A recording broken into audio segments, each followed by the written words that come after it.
The answer differed according to gender. What was the male reaction, for the most part? Hey, whatever works, you know, like, let's be practical, you know, whatever gets the show on the road, you know. And what was predominantly the ladies' reaction? You could probably guess. No, how do I know that he really feels this and it's not just the chemical supplements? No way. This is not genuine.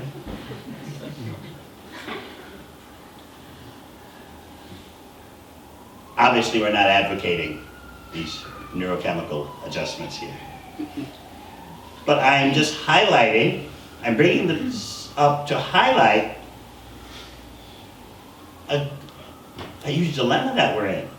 We want to love and be loved, yet there's so many barriers, and those barriers are getting higher and higher these days.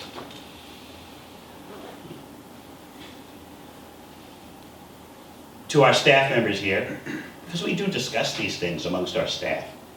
We know what's going on in the world. I often present to them the calculation for the global average for the duration of romantic feelings. There's statistics for everything these days. But somehow or other, someone crunched the numbers from all the different cultures and societies in the world and came up with an average for how long romantic feelings last. That means, average means some more, some less. But the global average is 17 months. You're flying for 17 months, more or less. And then, what to do? Should we become cynical? No. Should we resign ourselves to a life of relationship shopping, musical chairs, relationships? Bhakti Yoga recognizes this urge, this impulse for love. Yoga is so complete. It's not simply about flexibility and being limber. The full impact of the yoga system is about making the ultimate connection beyond the body and mind. So the Bhakti Yoga system, the Krishna conscious system, deals head on with our loving thrust, our desire to be in relationships. How does it do that? By recognizing that we'll never be satisfied in relationships based on physiology and psychology, relationships based on the body and mind. Because, as Krishna explains right in the beginning of the prime yoga text Bhagavad Gita,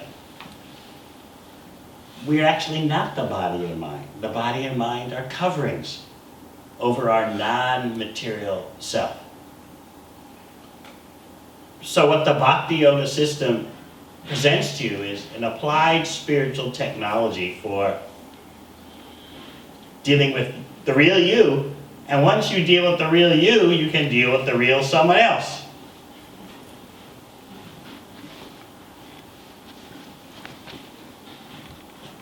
The Bhakti Yoga adepts can trace all the world's problems to this lack of dealing with the real you and how you can really love.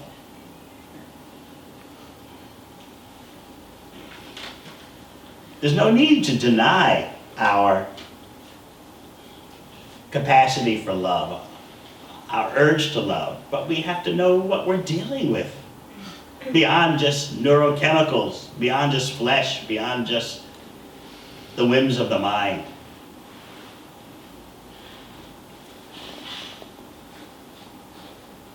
Just think.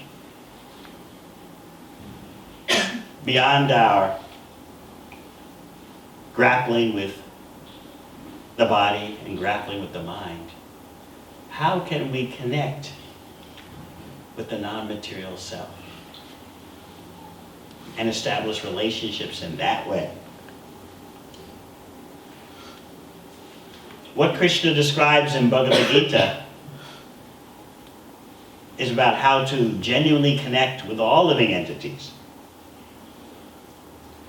And also, most importantly, how to make the ultimate connection, the love supreme. The connection between the tiny particles of consciousness that are us and the supreme consciousness that we are part of. The bodies we are having, they're like different uniforms, different costumes. Why not love all living entities? Why just human beings? What you see today is the loving impulses of human beings being so curtailed and boxed up. If you can love or attempt to love a few persons, you consider yourself successful. But there are billions of people in this world. And what about other species of life? Why not love them? They may not be as smart as human beings. Their consciousness may not be as developed as human beings, but they're also living entities. The genuine yogi wants to love all living entities, while recognizing that human beings are special because they have a developed consciousness to have a discussion like we're having now. So basically, what we're proposing tonight is that we all need to get off the material platform. Especially for our relationships. Honesty is required. The yoga text will explain to you that how long do you really expect physiology and psychology to satisfy you? You can, so to speak, wring it and squeeze it all you want, but you're dealing with the limitations of matter. Matter is controlled by time and it's bound up with space. So rather than blaming the other person, the one on the other end of the relationship, no matter what kind of relationship, rather than blaming the other person, you're deficient, you're just not the same. You're just not providing the bang that you used to provide. Rather than being angry in that way and playing the blame game, why not recognize that you are a tiny living entity, tiny particle of spiritual consciousness, known in Sanskrit in the yoga text as the Atma, the non-material self. You're tiny, the other person is a tiny particle of spiritual consciousness. How can you expect the limited to satisfy you? How can you expect